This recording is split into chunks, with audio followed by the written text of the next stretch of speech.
Aujourd'hui, c'était mon anniversaire, un jour traditionnellement célébré par un barbecue auquel j'avais invité presque tout le monde. Enfin, peut-être pas le monde entier, mais certainement la famille, les amis et les voisins. Bien que ce fût mon jour spécial, je me sentais invariablement obligé de participer activement aux préparatifs. Désires-tu ton cadeau d'anniversaire immédiatement, ou vas-tu attendre ce soir, demanda Darla, enjouée, avec un sourire, sa chemise de nuit glissant subtilement alors qu'elle feignait la timidité. À ce soir, ma belle. À présent, je descends aider les garçons. Une douche peut attendre. Todd avait 18 ans et, dans 2 mois, il partirait pour le Texas. Terry, 1 an de moins, avait déjà obtenu une bourse pour Auburn. C'étaient des fils exemplaires, et j'attribuais entièrement leur éducation à Darla. Nous avons travaillé avec diligence dans le jardin et sur la terrasse pendant plusieurs heures avant d'allumer quelques barbecues. Todd a mis en marche les fumoirs, tandis que Terry a généreusement appliqué un assaisonnement sec sur toute la viande. Mince. À en juger par le déroulement impeccable des événements, j'aurais probablement pu me détendre et les laisser tout gérer indépendamment. Darla est apparue précisément au moment où nous terminions les préparatifs. 2 de ses sœurs sont arrivées pour l'aider avec les détails supplémentaires. Aujourd'hui, nous allions devoir nourrir une 50aine de personnes. C'est amusant de voir comment les amis se matérialisent invariablement quand de la nourriture gratuite est disponible. J'avais 40 ans, pourtant j'en ressentais 20. Le mois prochain, Darla et moi célébrerions notre 20e anniversaire de mariage. C'était un mariage heureux. L'intimité n'était pas aussi fervente qu'elle l'avait été les années précédentes, mais jusqu'à l'année dernière, elle restait merveilleuse. Puis, elle s'est apparemment dissipée au moment où Darla a commencé à travailler. L'appréhension d'un nid vide l'avait poussée hors de la maison. Nous n'avions pas besoin de revenus supplémentaires, mais elle aspirait à l'interaction sociale. Les garçons et moi sommes allés prendre une douche. J'avais une chemise neuve, réservée spécialement pour l'occasion, que ma mère avait livrée plus tôt dans la semaine. Darla a sagement insisté pour que je mette un tablier. Bientôt, nos invités ont commencé à arriver. Certains apportaient des plats, d'autres des cadeaux, et d'autres encore des boissons fraîches. Le temps était idyllique et la journée s'annonçait tout aussi agréable. Darla était magnifique et, comme toujours, était la parfaite hôtesse. L'année prochaine, elle aura 40 ans, mais elle pourrait facilement en faire 30. Elle avait conservé sa silhouette et son apparence. Je l'ai observée alors qu'elle se déplaçait avec grâce entre les tables, s'assurant que tout était en ordre. À la femme parfaite et à la mère parfaite, que pouvait désirer de plus un homme? Je ne connais pas son origine, et je ne l'ai certainement pas reconnu. Il était grand et vêtu d'une veste bleu foncé. Il s'est arrêté à la périphérie de la zone de fête, s'est penché et a dit quelque chose à l'un des voisins. Elle a fait un geste vers Darla. Il a exprimé sa gratitude et a commencé à marcher dans notre direction. Darla a remarqué son approche et a semblé légèrement décontenancée. « Darla Connors ?» Ma femme a acquiescé. Il lui a présenté une enveloppe qu'il avait sortie de la poche intérieure de sa veste. « Darla Connors, vous êtes assignée. » C'était tout. Il s'est retourné et est parti aussi silencieusement qu'il était arrivé. Naturellement, à ce moment-là, tous les invités de la fête observaient déjà. Darla est restée immobile. Son visage ne trahissait aucune émotion. Elle m'a jeté un coup d'œil, puis s'est lentement retournée et est rentrée dans la maison. J'étais complètement déconcerté. Le bavardage habituel des invités s'était transformé en murmures et chuchotements étouffés. Dans une tentative désespérée de dissiper la tension du moment, je me suis exclamé, « Quelqu'un veut plus de côtes levées ? Venez vous servir. » Todd et Terry se sont approchés de moi. « Qu'est-ce qui se passe, papa ?» Terry s'est efforcé de garder un ton calme. Je n'en ai aucune idée. Tout ce que je pouvais faire, c'était hausser les épaules. Todd a commencé à se diriger vers la maison, mais je l'ai retenu. Pourquoi n'allez-vous pas voir si nous avons besoin de plus de bière ou de boisson? Lorsque la conversation dans le jardin a commencé à revenir à la normale, je me suis senti légèrement soulagé. 10 minutes plus tard, j'ai décidé qu'il était temps de parler à ma femme. Mais hélas, papa, maman s'en va dans la Mustang. Terry a indiqué l'avant de la maison. Ma Mustang décapotable noire accélérait dans la rue plus vite qu'elle ne le devrait. Le jardin s'est de nouveau tu alors que tout le monde la regardait partir. Normalement, Darla conduisait le monospace, mais celui-ci était garé à l'intérieur. La Mustang était simplement à portée de main. Il y avait une myriade de questions sans réponse, mais j'ai supposé qu'elle pourrait attendre le retour de ma femme. Par la suite, tout s'est détérioré. La sœur de Darla, Peggy, a sorti le gâteau et j'ai fait une timide tentative pour paraître joyeux. Sans Darla, tout me semblait voilé. Les amis et les voisins ont été les premiers à partir. Les familles sont restées un peu plus longtemps, mais finalement, il n'y avait plus rien à dire. Curieusement, le départ brusque de Darla n'a pas été discuté. J'étais seul avec mes 2 fils, et la maison était silencieuse. Ils me fixaient tous les deux, attendant une forme d'indication ou d'explication. Je n'avais rien à leur offrir. Je me suis assis sur le canapé pendant qu'ils allaient se coucher. Le matin, j'étais toujours là. Todd et Terry se sont levés tôt. L'arôme du café frais a fini par me tirer du canapé. Darla n'était toujours pas revenue. Ce que contenait cette enveloppe devait être d'une importance considérable. J'ai contacté son téléphone portable plusieurs fois, mais il était désactivé. Naturellement, je n'avais pas dormi de la nuit, essayant de déchiffrer ce qui se passait. Les garçons ont vite compris que je souhaitais être seul. Une longue douche chaude s'est avérée utile, mais pas de manière significative. Le dimanche, je parvenais à peine à faire quoi que ce soit. Le lendemain, je vérifierais si la police pouvait m'aider. Je ne connaissais personnellement aucun agent ou détective, mais j'avais quelques connaissances au palais de justice. Espérons qu'ils pourraient m'aider. Nous possédions une carte de crédit et une carte de débit. La carte de débit était utilisée pour les dépenses quotidiennes, tandis que la carte de crédit était réservée aux achats plus importants. Si Darla avait rencontré des difficultés, elle aurait dû en utiliser une. Les opérations par carte de crédit mettaient généralement plusieurs jours à apparaître sur le compte bancaire, mais les transactions par carte de débit se manifestaient généralement en quelques heures. Dans un premier temps, j'ai examiné l'activité de la carte de crédit et n'ai rien trouvé. La carte de débit, cependant, présentait un scénario différent. Environ 2 heures après que Darla a quitté la maison, elle a acheté de l'essence à la frontière entre la Pennsylvanie et l'Ohio. 2 heures plus tard, elle a acheté de l'essence dans l'Illinois, et sa dernière transaction a eu lieu à un distributeur automatique de billets à Cedar Rapids, où elle a retiré $300. J'en étais à ma 3e tasse de café quand cela m'a frappé, elle ne reviendrait pas. Elle ne se contentait pas de passer le temps, elle fuyait. Je chérissais ma femme et ne voulais pas lui faire de mal. Cependant, je ne souhaitais pas non plus encourager ses actions. Bien que ce soit dimanche, j'ai réussi à annuler les 2 cartes en 10 minutes. Environ 1 heure plus tard, j'ai contacté la police et signalé le vol de ma Mustang. Je me suis abstenu de leur dire que ma femme l'avait prise.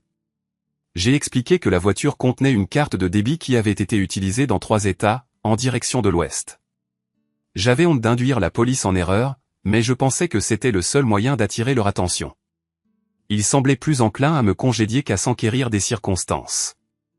J'ai rapidement fait l'inventaire de la maison, et les seuls objets qui semblaient manquer étaient son sac à main et un petit sac. J'ignorais ce qu'elle avait pu y mettre. Pendant plusieurs heures, j'ai réfléchi à ce que je devais faire concernant son téléphone portable. Puisque j'avais annulé les cartes, j'espérais que cela la contraindrait à appeler à la maison et à tout expliquer. Je n'ai jamais pris le temps de déjeuner. Avant que je ne m'en rende compte, le dîner est arrivé, et mes fils sont apparus avec 2 pizzas. Il restait encore beaucoup de nourriture de la veille, mais je devais admettre que ces parts chaudes avaient un goût délicieux. Finalement, nous avons discuté de ce qui s'était passé. Je leur ai fourni un bref compte-rendu de ce que je savais, et ils m'ont offert leur soutien. Cette nuit-là, j'ai dormi dans mon propre lit. Darla n'a jamais appelé. Le lendemain, j'ai téléphoné au travail et demandé une semaine de congé. Je commençais à me lasser un peu de ce travail, mais il offrait une rémunération confortable. Je transportais du gravier pour l'une des carrières locales. C'était un travail ardu et salissant, mais il ne nécessitait pas de longues prises de décision. Je me contentais de ramasser des chargements, de les livrer, de les décharger et de toucher mon chèque de paie. Immédiatement après que Darla a commencé à travailler chez Prescott Casualty Company, nous avons assisté à plusieurs événements d'entreprise. Ils organisaient des fêtes et des pique-niques où j'ai rencontré certaines des personnes avec lesquelles elle travaillait. Ce n'est que maintenant que je réalisais que, depuis environ 6 mois, nous n'avions assisté à aucun rassemblement, quel qu'il soit. En fait, elle ne les avait même pas mentionnés. Ils avaient été importants pour elle quand elle avait initialement rejoint l'entreprise, et puis brusquement, ils ne l'étaient plus. Je n'ai pas la mémoire la plus vive pour les personnes que je rencontre, mais je me souvenais de Bob et Margie Gilson. Bob était charpentier, et Margie travaillait dans le même bureau que Darla. Margie, ici Brian Conner.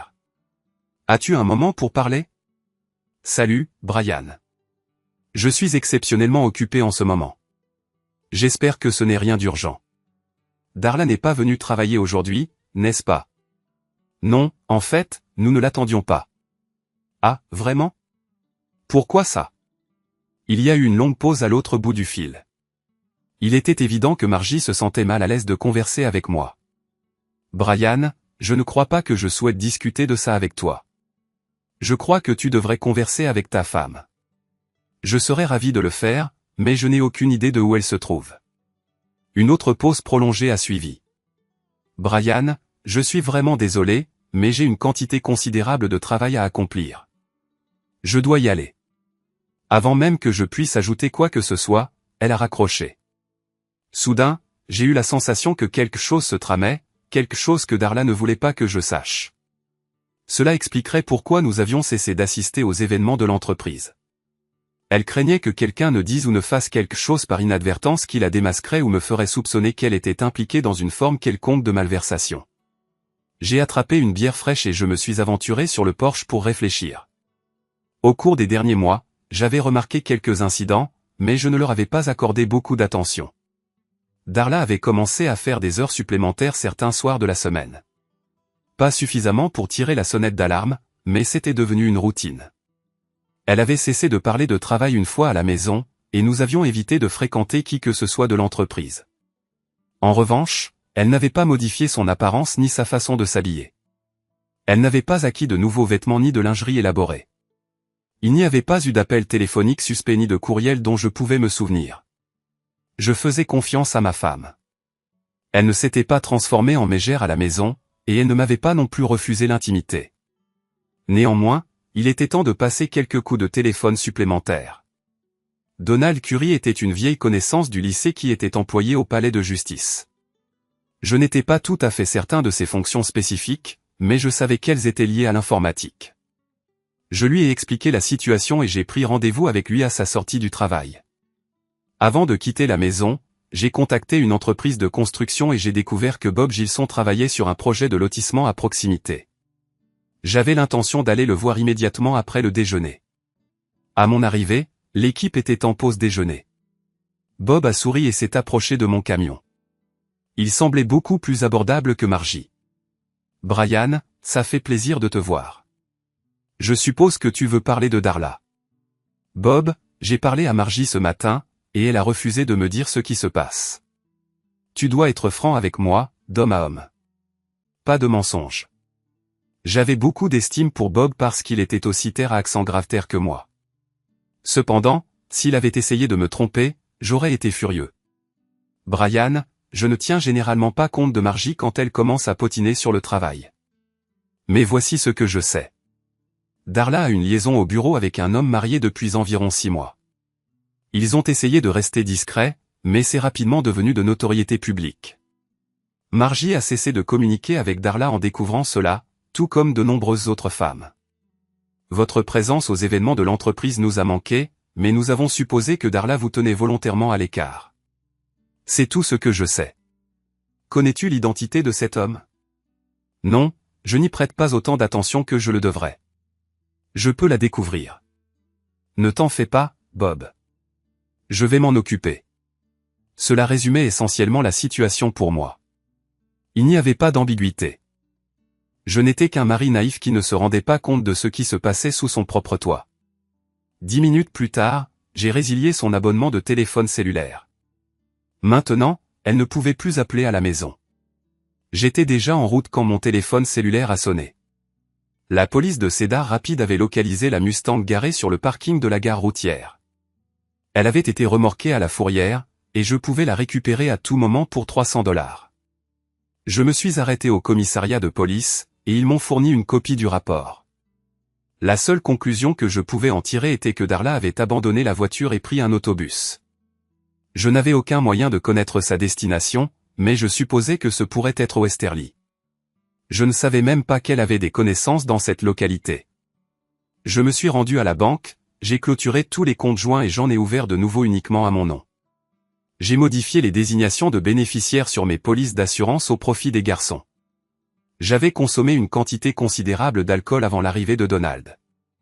Brian, il y a eu une procédure de divorce aujourd'hui, et Darla a été convoquée pour témoigner. Bien sûr, elle ne s'est pas présentée. Marcia Ridgway divorçait de son mari, Kelsey, pour cause d'adultère. Madame Ridgway souhaitait que Darla témoigne qu'elle était la femme avec laquelle son mari avait commis l'adultère. Donc, le divorce ne pouvait pas se poursuivre sans le témoignage de Darla. Non, tout s'est déroulé comme prévu. Apparemment, Madame Ridgway possédait des photos, des vidéos et des enregistrements téléphoniques pour étayer sa demande. Elle n'avait pas réellement besoin de l'aveu de Darla.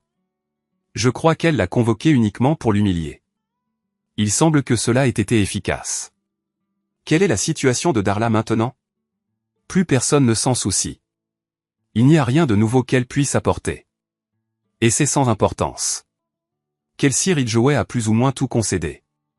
Après que l'avocat de sa femme a présenté toutes les preuves, le juge a prononcé le divorce immédiatement. Il deviendra définitif dans 6 mois. Il va devoir verser une pension alimentaire conséquente à sa femme et à ses enfants. Il a des enfants? 3. Tous ont moins de 10 ans. Il va payer cette erreur pendant un bon bout de temps. Donald et moi avons encore conversé brièvement. Je l'ai remercié pour son aide et j'ai commandé un café au barman. J'avais bu un peu plus que de raison, mais je suis tout de même parvenu à rentrer chez moi sans me tuer, ni tuer personne d'autre. Compte tenu des circonstances, c'était un pari risqué.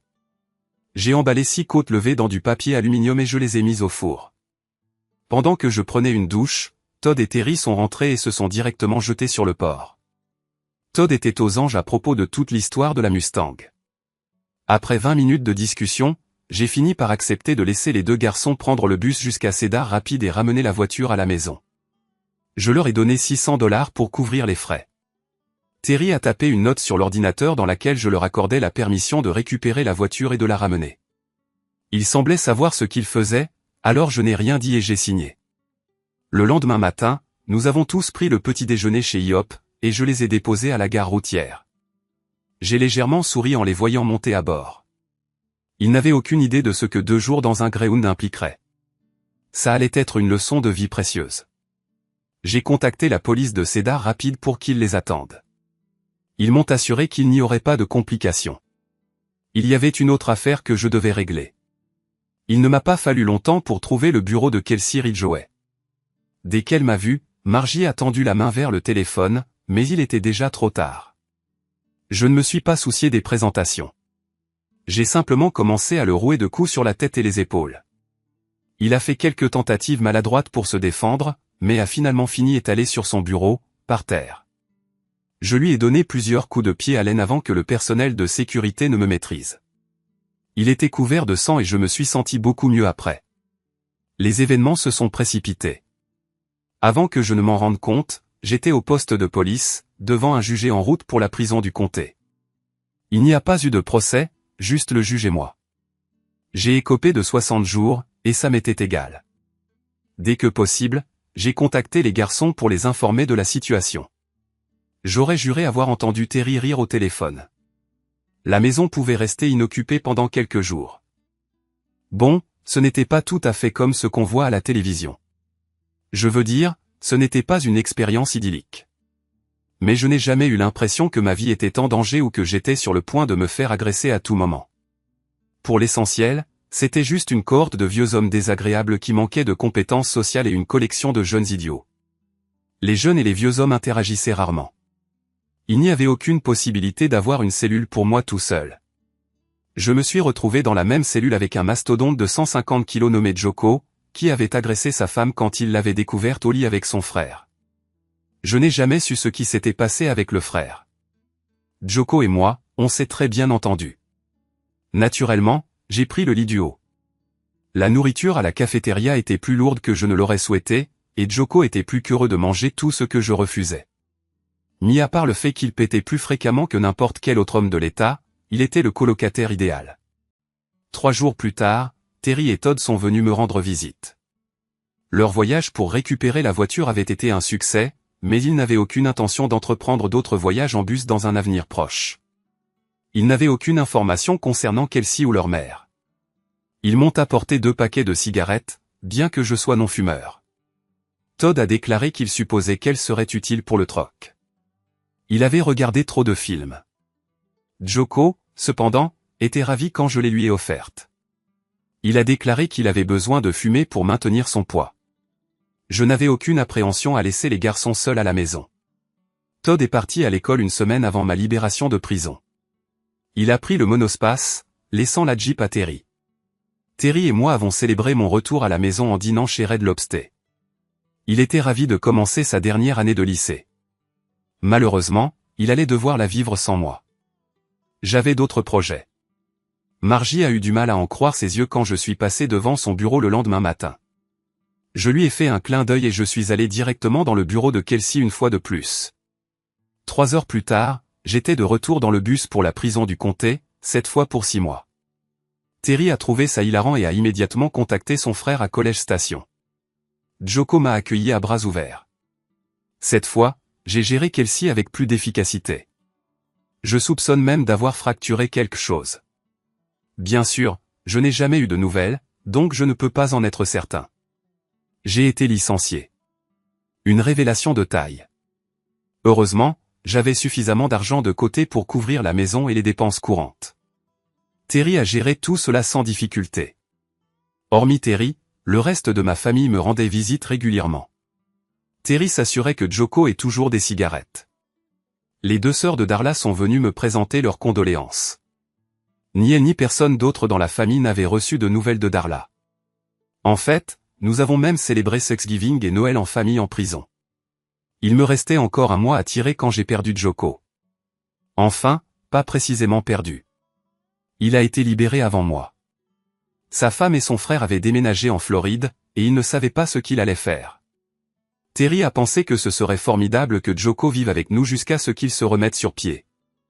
Il lui a même proposé un poste dans l'entreprise d'élagage d'arbres. Mais Joko a décidé de déménager dans le sud, là où il faisait plus chaud, je crois en Floride.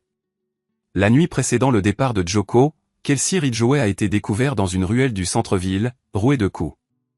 Il a dit à la police qu'il avait été agressé par un singe. J'ai trouvé ça amusant car j'avais un alibi en béton. Après ma libération, j'ai décidé que j'en avais assez de la peau de Kelsey. D'ailleurs, il ne travaillait plus dans le coin, et je n'avais aucune envie de le rechercher. Je me suis inscrit à un cours pour apprendre à manier les grosses foreuses. Ce n'était pas tellement plus difficile que les camions à benne auxquels j'étais déjà habitué. J'ai dû attendre quelques mois avant que Terry ne parte pour Auburn. Alors, j'ai mis ce temps à profit pour rénover la maison. Je voulais la vendre, mais elle était au nom de Darla et au mien, et je ne voulais pas d'ennuis supplémentaires. Personne n'avait reçu de nouvelles de Darla depuis sa disparition. Terry a emmené la Mustang avec lui en Alabama parce que ça attirait les filles. J'ai trouvé un couple prêt à acheter la maison malgré un litige potentiel. Je n'étais pas certain de l'importance de ça, mais ils ont obtenu une réduction substantielle sur le prix.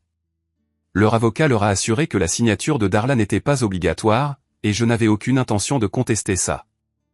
Je voulais juste que ça se fasse proprement et sans ambiguïté. J'ai utilisé la compte pour acheter une foreuse avec cabine couchette. Avant que je ne m'en rende compte, je me suis retrouvé de nouveau sur la route, un homme libre. Je n'ai jamais pris la peine d'entamer une procédure de divorce avec Darla, car je n'en voyais pas la nécessité. Je n'avais aucune envie de me remarier. Apparemment, Darla n'avait pas non plus l'intention de divorcer de moi, car je n'ai jamais reçu de documents juridiques inattendus par la poste. Je n'ai eu aucune difficulté à trouver du travail. N'étant pas sous pression financière, je pouvais me permettre d'être sélectif dans ma recherche. Il ne m'a pas fallu longtemps pour maîtriser les subtilités de mon nouveau métier, et j'appréciais sincèrement ma nouvelle existence. Les événements ont pris une tournure intéressante alors que je transportais une cargaison de machines agricoles dans le Dakota du Sud. C'était en juin, donc la météo ne posait aucun problème.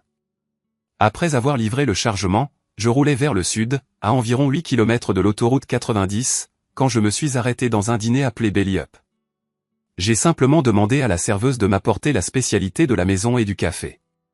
3 grands écrans de télévision diffusaient 3 programmes différents, dont aucun ne semblait retenir l'attention de qui que ce soit. Celui qui était le plus près de moi diffusait principalement des publicités politiques, et l'une d'elles a particulièrement attiré mon attention. John Hemingway faisait campagne pour un siège à la Chambre des représentants des États-Unis. Il avait une apparence agréable et semblait être un orateur éloquent. À ses côtés, impeccablement vêtu dans un style rappelant Jackie Kennedy, avec un large sourire aux lèvres, se tenait sa nouvelle épouse, Darla. Ma Darla. Ma rêverie a été interrompue par l'arrivée de l'assiette de hachis la plus volumineuse que j'ai jamais vue. Voilà, beau gosse.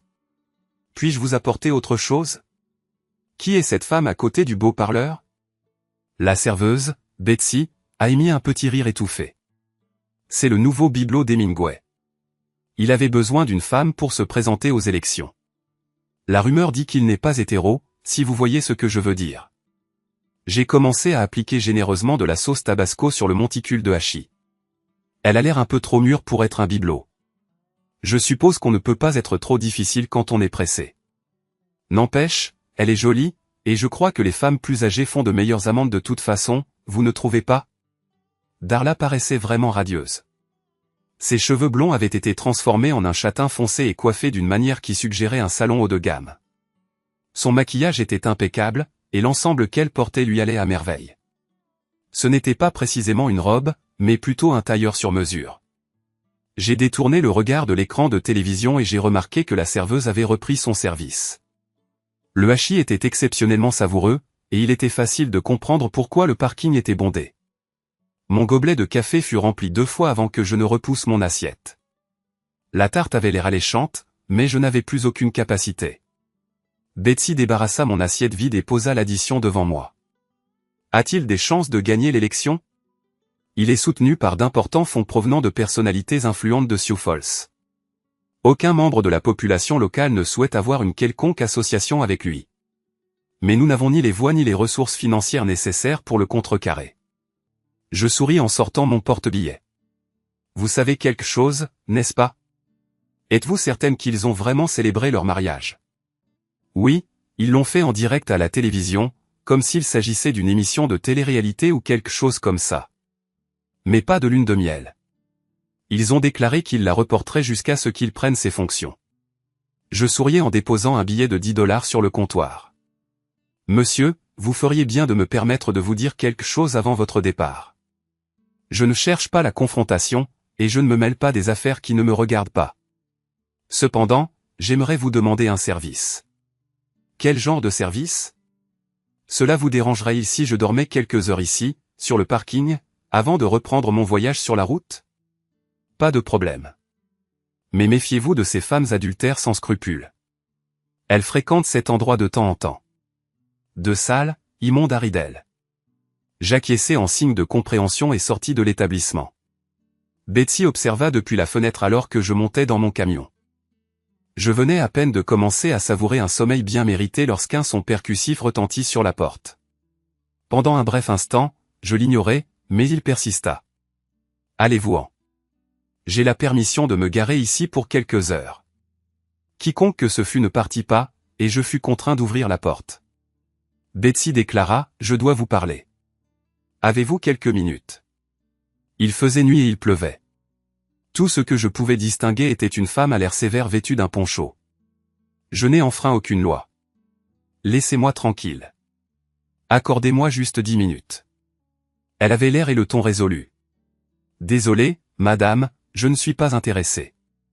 Allez bavarder avec quelqu'un d'autre. Je ne suis pas une femme adultère, que diable. Je dois vous parler de Hemingway. Très bien. Retrouvez-moi à l'intérieur dans 10 minutes. Cela sembla l'apaiser. Alors que je fermais la porte, elle esquissa un léger sourire. Peut-être aurais-je dû simplement la laisser monter dans le camion, même si elle était complètement trempée. Prenant mon imperméable, je consultai ma montre. Je n'avais réussi qu'à dormir 3 heures. Il y avait encore un nombre respectable de clients dans le restaurant. Elle était assise dans une banquette près de la fenêtre, avec 2 tasses de café disposées devant elle. Ses cheveux étaient raides, d'un noir brillant, avec une petite mèche blanche ornant un côté.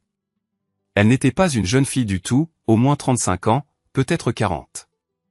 L'ensemble de son visage était arrondi, avec des pommettes saillantes et sans maquillage. Je tendis la main et m'assis. Brian. Brian Connors. Sally Wilmot. Aimeriez-vous manger quelque chose? Non, merci. J'ai mangé il y a environ 3 heures. Elle répondit avec un sourire courtois. Betsy a dit que vous pourriez avoir des informations concernant Darla Hemingway. Je voulais vous parler avant votre départ. Qu'est-ce qui est si important au sujet de Darla Hemingway? Mon frère, Franklin, se présente contre lui à l'élection. Franklin représente la population locale. Les agriculteurs, les éleveurs et les Amérindiens. Hemingway est soutenu par des hommes d'affaires de Sioux Falls. Nous ne sommes pas opposés aux affaires, mais nous ne pensons pas que les habitants recevront un traitement équitable si Hemingway est élu. D'accord, mais je ne vois toujours pas ce que sa femme a à voir avec tout ça. Nous n'en sommes pas certains non plus. Tout ce que nous savons, c'est que quelque chose ne va pas. Notre commission électorale a tenté de vérifier ses antécédents, mais n'a rien trouvé. Les membres de sa campagne ne veulent divulguer aucune information à son sujet. Peut-être que ce n'est pas important, mais nous sommes désespérés, et Betsy a dit que vous pourriez avoir des informations. Je suppose que je ferais mieux de ne pas essayer de devenir joueur de poker professionnel si la serveuse peut me déchiffrer aussi facilement. Elle se pencha en arrière dans sa chaise. Ah, elle avait raison. Vous savez vraiment quelque chose. Allez-vous me le révéler, ou vais-je devoir vous l'arracher de force? Je finis mon café et ricanai. Je trouvais son choix de mots amusant. Honnêtement, c'était tout simplement humoristique. Je fis signe à Betsy avec ma tasse vide et me penchai en avant. Je crois que je préfère la deuxième option. Je ne sais pas ce qui m'a pris. Ce n'était pas dans ma nature d'être désinvolte ou de lâcher des allusions. Vraisemblablement, c'était parce que j'appréciais son comportement. Elle était confiante et directe. J'avais l'impression qu'elle savait toujours ce qu'elle voulait et comment l'obtenir. Betsy me resservit du café tandis que Sally Wilmot fixait son regard sur moi. Je suis profondément désolé. C'était discourtois et impoli de ma part. Je répondrai à toutes vos questions. Sally couvrit sa bouche de sa main et rit doucement. Tout va bien, monsieur Connors. Je ne suis pas si susceptible, et j'ai trouvé votre réaction plutôt attachante. Je n'aurais pas dû poser la question de cette manière. Oh, bien. Cela signifie que la deuxième option est toujours disponible. Non. Pour l'amour du ciel. Comment connaissez-vous Darla Hemingway? C'est ma femme. Nous sommes mariés depuis plus de 20 ans et n'avons jamais divorcé. Je ne l'ai pas vue depuis plusieurs années, mais à moins qu'elle n'ait obtenu un divorce quelque part à mon insu, nous sommes toujours mariés. Sally semblait désemparée. Elle resta complètement silencieuse. Elle resta simplement assise là, à me fixer. Et quel nom de jeune fille utilisait-elle quand elle s'est mariée? Elle hésita quelques secondes avant de répondre. Oh mon Dieu! Son nom de jeune fille était Connors. La garce n'a même pas essayé de le cacher.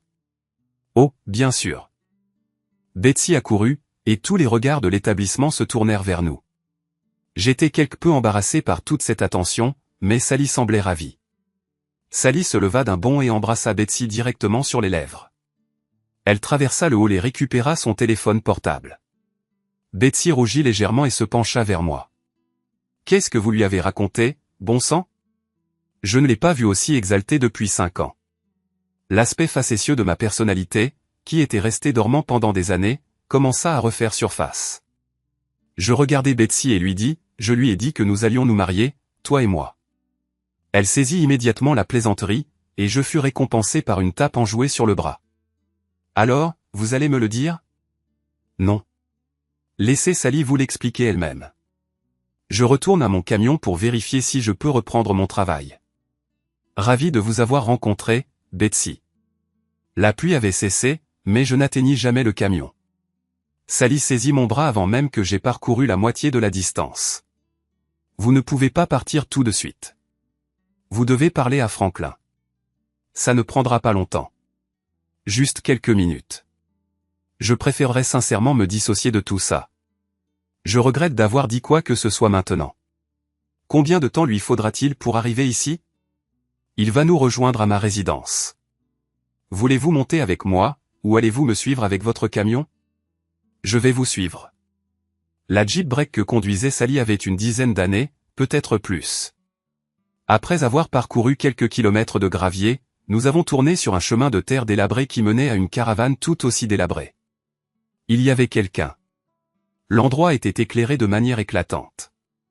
Il n'y avait pas de pelouse, simplement du gravier, et pas beaucoup de ça. J'essayais d'éviter la boue, mais ce n'était pas facile. Aucun autre véhicule n'était dans les environs, alors je supposais que Franklin était encore en route. Juste à l'intérieur de la porte de la caravane, il y avait un endroit désigné pour les manteaux et les bottes mouillées. Cela semblait être une idée prudente, surtout qu'il y avait déjà de nombreux manteaux et bottes empilés. La disposition était intrigante, principalement parce qu'elle ressemblait plus à une salle de classe qu'à un salon. Au lieu de tables d'appoint, il y avait des bureaux. Au lieu de lampes, il y avait des ordinateurs. Et 3 adolescents me fixaient droit dans les yeux. « Salut, les garçons. Voici Brian. Il est là pour aider oncle Franklin. » Sally se dirigea directement vers la cuisine et commença à préparer du café. Au lieu de les saluer, je leur fis un léger signe de tête. Dans les circonstances, je me sentais un peu mal à l'aise. Je scrutais la pièce mais ne perçus rien qui suggérait que M. Wilmot était présent. Ayant moi-même 2 fils, il était facile de constater que les garçons étaient proches en âge. J'estimais 16, 17 et 18 ans. Il n'y avait ni télévision, ni musique. Tous les 3 semblaient soit travailler sur les ordinateurs, soit lire un livre. Ce qui me frappa comme étant particulier, c'est qu'ils ne semblaient pas être des rats de bibliothèque ou des geeks. Ils semblaient être des adolescents normaux, forts et actifs. « Brian, voici mes fils. » L'aîné était Tracy, suivi de Tyler, et Tanner était le plus jeune. Chacun d'eux sourit et me fit un signe de tête à son tour. Je ne pus réprimer un large sourire, mon amusement devenant tout à fait apparent. Je suis consciente qu'il est un peu particulier que nous leur ayons tous attribué des noms commençant par la lettre T. Non, non, je ne trouve pas ça amusant. C'est juste que j'ai 2 fils, Todd et Terry. Je considérais cela comme une coïncidence plutôt étrange. Tyler fut le premier à parler. « Où sont vos fils ?» La question lui valut un regard sévère de sa mère, dont il sembla ne pas tenir compte. Todd est à l'université du Texas, et Terry est à Auburn. Cette simple déclaration illumina toute la pièce. Soudain, Tracy prit vie, comme dynamisée par une force invisible en août. « Je vais à College Station. »« Depuis combien de temps est-il là ?»« Qu'est-ce qu'il étudie ?» Sally finit par poser une main sur son épaule. « Ralentis, mon fils. Ralentis.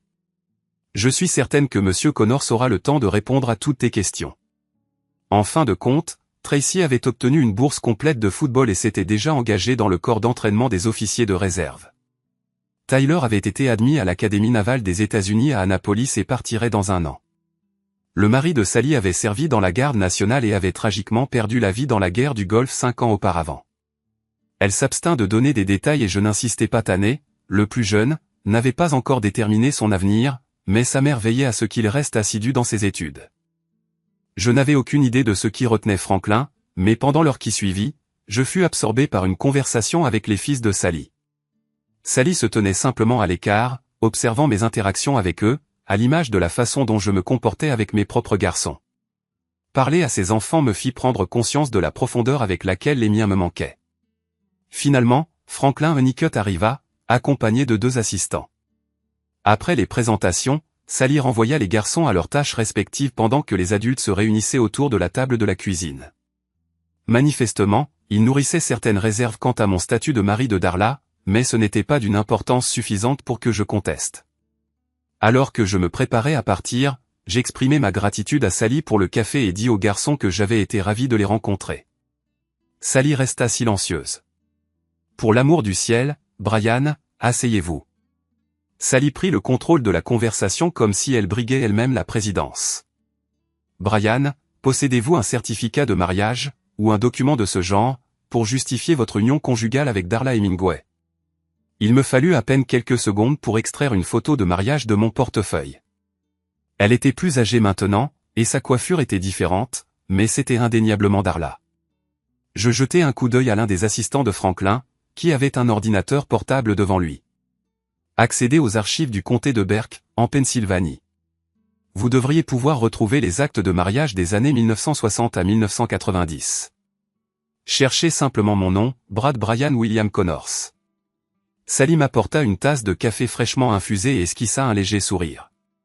Elle sembla satisfaite que je ne sois pas parti. 17 août 1979. À ce moment-là, Franklin parut un peu plus satisfait lorsque j'acquiesçais et sirotais le café frais. Bonne chance pour découvrir un quelconque enregistrement de divorce.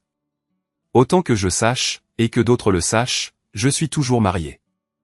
N'hésitez pas à enquêter à votre guise. Cela ne me fait aucune différence.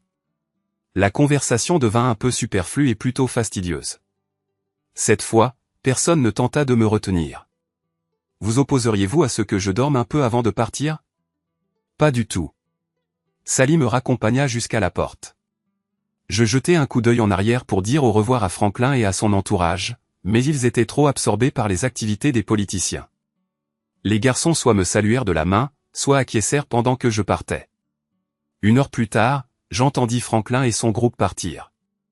J'imaginais que je pourrais enfin me reposer quand on frappa à nouveau à la porte. Sally monta dans la cabine, vêtue d'une chemise de nuit en flanelle.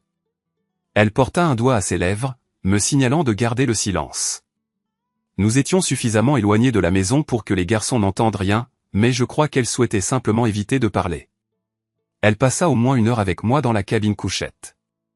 Ce fut passionné et affectueux, quoique un peu maladroit. La cabine d'une foreuse est adaptée pour dormir, mais à peu près à rien d'autre. Je me suis acquitté de mon mieux compte tenu des circonstances. Elle partit aussi silencieusement qu'elle était arrivée. Pas un seul mot ne fut échangé. Le soleil était déjà levé lorsque la porte claqua une fois de plus. C'était Anné, me faisant signe d'entrer pour le petit déjeuner. Heureusement, les garçons et les hommes partagent les mêmes préférences culinaires, et Sally avait l'expertise nécessaire pour le préparer à la perfection. J'ai passé 1 heure de plus à converser avec les enfants et je me suis senti tout à fait à l'aise. Assez à l'aise pour demander à Sally si je pouvais prendre une douche chaude avant de partir. 1 heure plus tard, j'étais enfin de retour sur la route, mais pas pour longtemps. Le shérif local m'intercepta avant que je n'atteigne l'autoroute. Apparemment, Monsieur Anicut souhaitait toujours s'entretenir avec moi. Je fus contraint de suivre la voiture de patrouille jusqu'au *Belly-Up*, où Franklin m'attendait. Il terminait son petit déjeuner et m'invita à le rejoindre. Betsy m'apporta une tasse de café et, saisissant l'occasion, me fit un clin d'œil. Elle devait être une confidente plus proche de Sally que je ne l'avais supposé auparavant. Il semblait que les avocats de Franklin souhaitaient que je reste.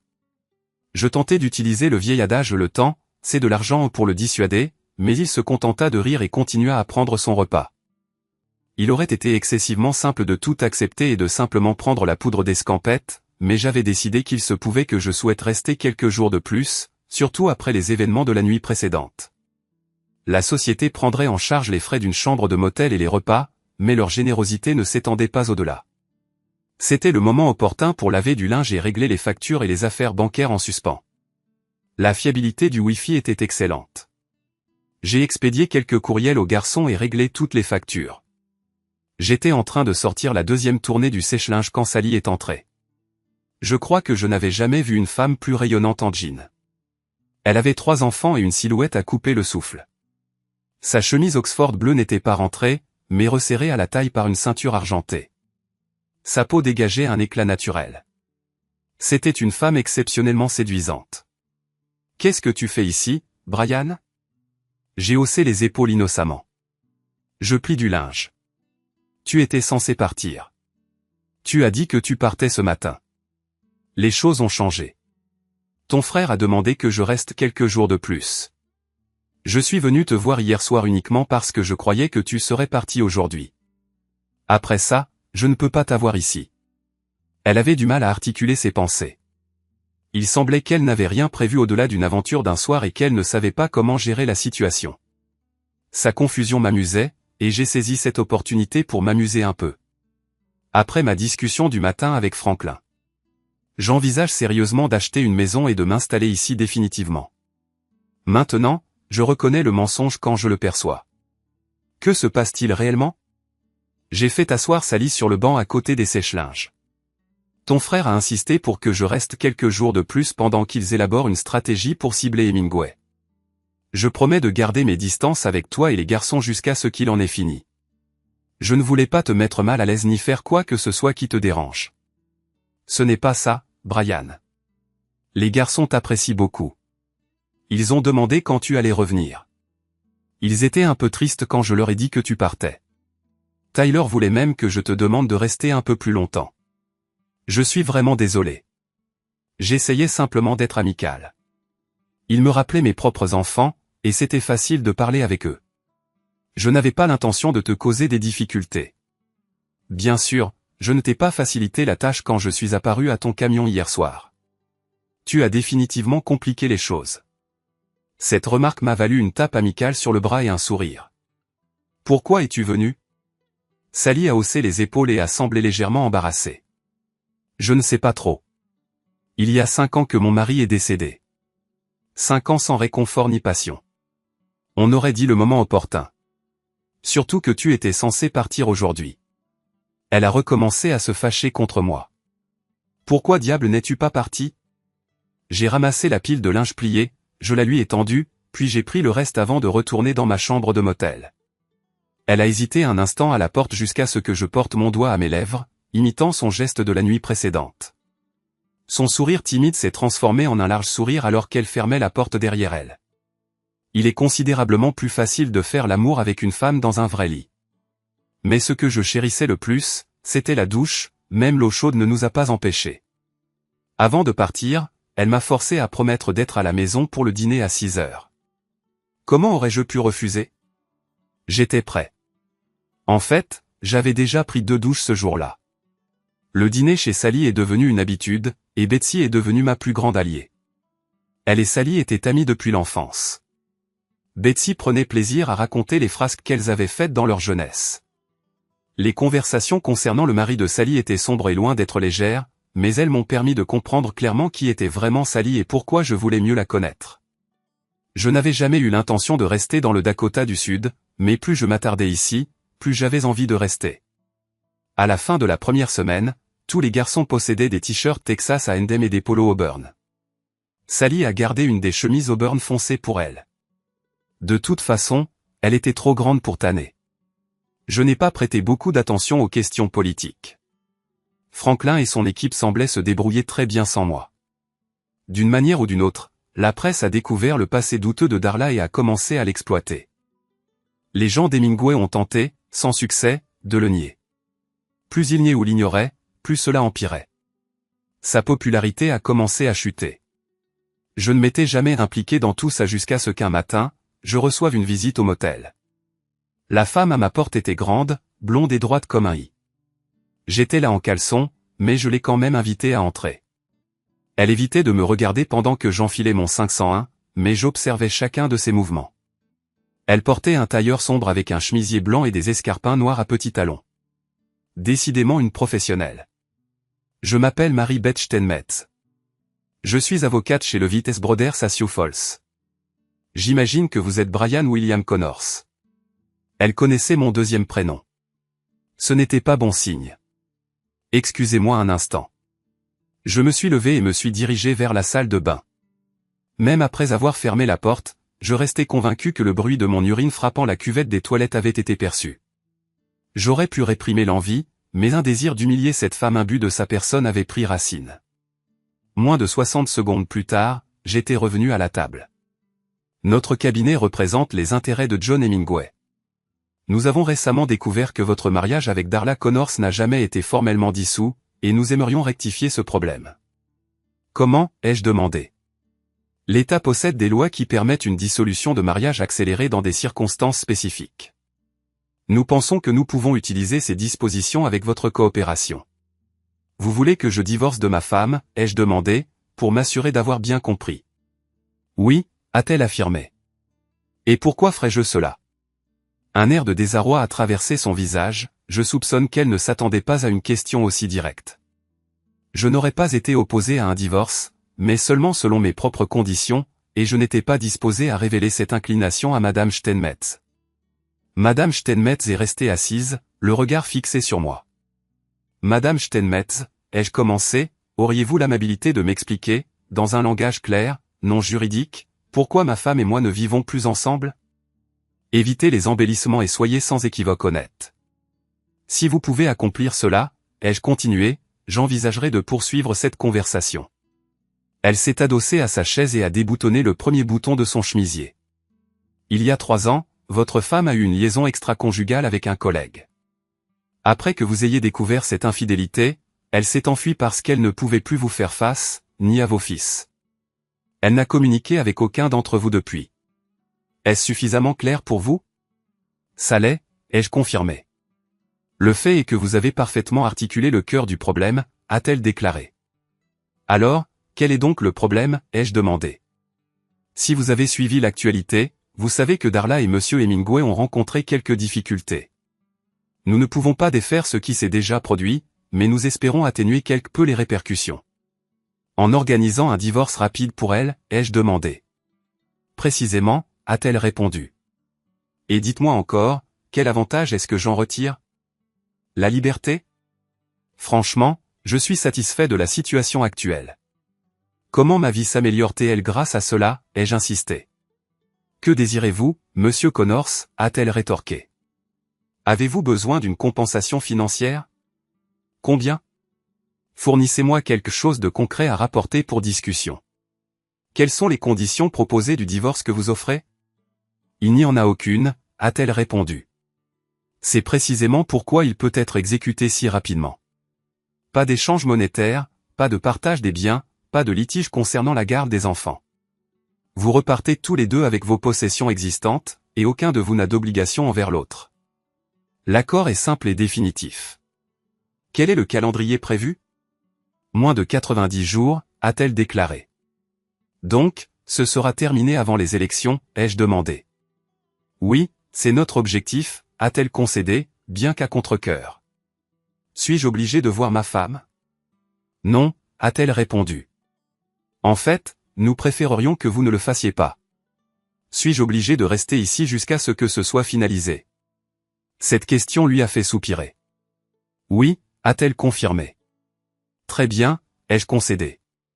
Je suis d'accord à une condition, vous devez couvrir les frais de ma chambre et de mes repas. Un sourire soudain a illuminé le visage de Marie-Beth Steinmetz. J'ai supposé que ce résultat dépassait ses attentes initiales.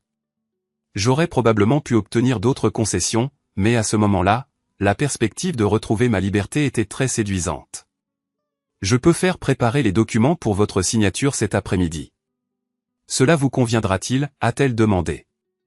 Excellent, ai-je répondu. Je devrais consulter mon avocat, mais je ne prévois aucune complication. Je n'avais en fait pas d'avocat, mais je voulais d'abord en parler à Franklin. Votre avocat, a-t-elle répété. Veuillez me donner votre carte. Je promets de vous contacter s'il soulève des objections. Si vous n'avez pas de nouvelles de moi, apportez les papiers. Alors qu'elle s'éloignait en voiture, j'ai aperçu Sally de l'autre côté du parking. Avant que je puisse faire un signe de la main, elle a accéléré sur la route. Après un rapide rasage, je me suis habillé et me suis rendu au belly-up. Betsy m'a jeté un regard sévère par-dessus une tasse de café. Ai-je la possibilité de m'expliquer? Pas à moi, monsieur Connors, a-t-elle rétorqué. Mais il vaut mieux que tu aies un récit convaincant pour Sally. Le petit déjeuner était acceptable, mais la compagnie était, disons, glaciale. J'ai terminé aussi vite que possible et passé un appel à Franklin. Il était hors de la ville, mais nous avons réussi à converser pendant environ 20 minutes. Il a exprimé un grand enthousiasme pour toute la situation et m'a conseillé de poursuivre, mais m'a mis en garde de bien conserver des copies de tous les documents. Il parlait avec un air de confiance, laissant entendre qu'il gardait le contrôle quelle que soit l'issue finale. Je lui ai demandé de contacter Sally. Sally s'est garée juste devant la porte de ma chambre. Elle est sortie du Jeep au moment où je me suis garé, semblant quelque peu embarrassée. À en juger par son expression, il était évident que Franklin l'avait contactée. Pendant les 2 heures qui ont suivi, elle n'a cessé de s'excuser. Parfois, la culpabilité peut être un phénomène bénéfique, voire agréable. Elle était déjà partie lorsque Madame Steinmetz est revenue avec les documents nécessitant ma signature. Pour des raisons inexplicables, elle a également insisté pour que j'accepte un chèque de $10 000. La campagne d'Hemingway continuait sa chute, mais ma demande de divorce progressait dans le système juridique. Tracy était maintenant à College Station et avait déjà trouvé un ami pour veiller sur lui. J'ai été officiellement divorcé juste avant les élections. Franklin a remporté la victoire et s'est engagé à me dédommager pour mon aide. J'ai stipulé que je n'accepterais cela que s'il m'offrait sa sœur. Cela m'a valu une autre tape amicale sur le bras de la part de Sally. Les choses ne se déroulaient pas favorablement pour Darla après les élections. Quelqu'un a finalement décidé de l'inculper de bigamie. Avant qu'il ne puisse agir, elle a simplement disparu. Elle avait un don pour ça. Je ne l'ai plus jamais revue ni entendue. J'ai vendu la plateforme et acheté une maison et une petite gravière près de Huron. Sally et moi nous sommes mariés à Noël, et mes 5 fils étaient tous présents. Betsy a emménagé dans la double wide et a juré de la maintenir en bon état. L'échographie a révélé que nous attendions une fille. Jeg nægter. Hvad er det, der sker? Jeg bliver skubbet over i lavaen. Der er simpelthen no way, det der taber min challenge på, vil jeg gerne lige have lov at pointere. What the fuck? Jeg spiser en grillet panini-ting lækkert. Er main character en chick eller dude, den du tænker på? Nå, men det er jo den der Encanto-nibe. Så jeg tror, det er en... Nu kommer jeg sgu i tvivl. Er det ikke en chick? I think. Banger. Du skulle for langsom. Men han er gået ind for research, fordi han er en ægte homie. Ikke alle dem, der bare sidder og hater, altså. Hey, du vandt det, eller hvad, Jessen? Ja, vi taler ikke om Bruno, den der. Ikke lige den sang, dog, men den film-ting-agtigt. Jeg gættede den sgu da, what the fuck. Ja. Det sagde jeg da heller ikke, du ikke gjorde. Altså, hvordan er Jeanette nogensinde blevet så rig på de points der? Jeg forstår det ikke helt. Hvorfor lægger jeg? Jeg bliver så træt af det her spil. Jeg tager lige maden her. Thank you. Var der også i gang med at søge, var bare dårlig. Ja. Hey, der kunne jeg godt bruge. Må jeg ikke bare få de der 2 stacks pile? Sindssygt, så kan jeg løbe videre igen. Det var sydpå, jeg skulle, var det ikke det? Savner Miss Mod. Han har lige skrevet lige pisse i bukserne, så lige BRB og FK. Man smiler. Kan du ikke få ham til at troll på en anden kanal? Fin timing. Rigtig fin timing her. Altså virkelig sådan... Ja. Ikke baby, jeg vil med dig sydpå. Hvad fanden var det, jeg scrollede med til den? Jeg tror, vi hørte den på til min brors bryllup, faktisk. Det er lidt hyggeligt, nej. Giv mig nu bare lige 1 million points, så går jeg all in. Nej, du skal jo da op legitness. Okay, hvordan har jeg fået så meget dirt?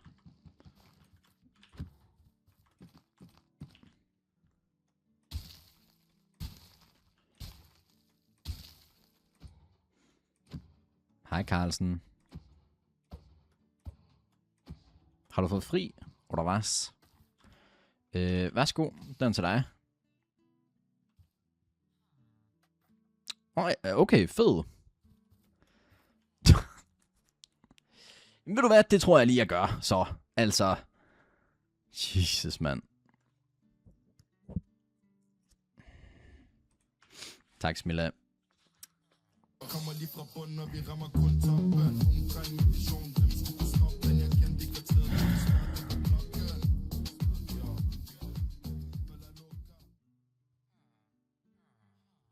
Altså, vi må sige, vi får ret mange followers per stream lige for tiden. Der var lige 800 mere.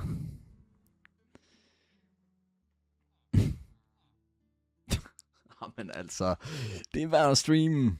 Det må en eller anden regular herinde, der synes, det er spændende. Kommer lige fra bunden, når vi rammer kun toppen. Omkring med vision, dem skulle kunne stoppe den. Jeg kendte ikke kvarteret, du kan spørge dem på blokken. Skal vi slå alerts fra?